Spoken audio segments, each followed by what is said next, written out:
My name is Rudy Flesher, and I'm from Mount Laurel, New Jersey.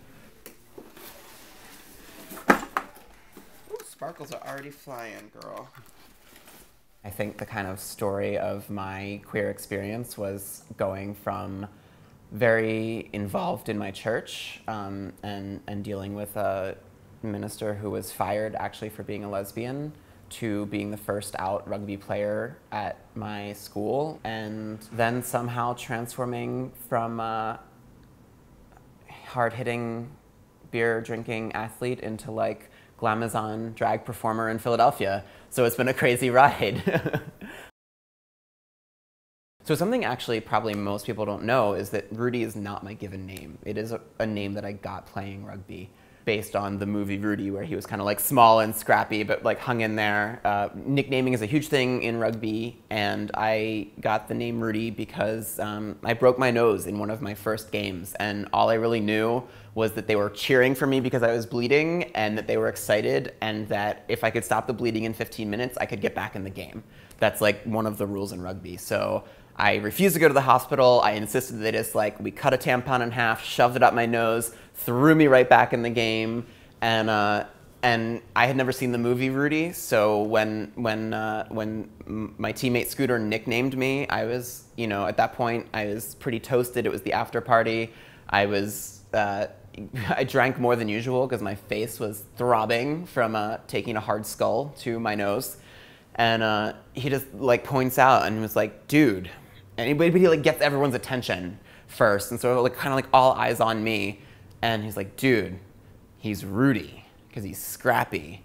And later on, moving to Philadelphia, I got presented the opportunity to start doing drag performances, and so this sort of transition from I'm going to be the biggest, baddest guy I can to I'm going to master walking in 6-inch heels and a 22-inch corset. I wanted to embody being sexy, and I'd started to, but maybe didn't really know how to do it, and didn't know how to be sexy and a blend of masculine and feminine. Because to me they were somehow separate, or to be feminine would be to stop being sexy. And so to just be out there in a little short black cocktail dress, showing off my really beautifully built hairy quads from running a marathon was so empowering and so liberating. I think the Notorious OMG, absolutely, it brings it all together. I don't think, because people talk about me having the character of the Notorious OMG, and I don't think it's the character. I think it's just Rudy turned to 11.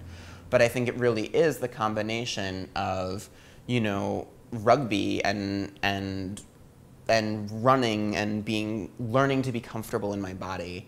And the best part about it is the first show I ever did was for the Liberty City Kings, and I've never done traditional drag. I've not shaved my chest or my beard. I've never worn a wig. I call it genderfuck royalty, and it kind of brings together burlesque and leather and all of these different queer looks, and combines them, and and pictures start going up on Facebook, and I'm like, oh, what's everyone gonna say? I'm wearing leather boots and a leather jock strap and a corset, and literally the first 3 people to say positive things about my first drag performance are my rugby teammates, who are my friends on Facebook.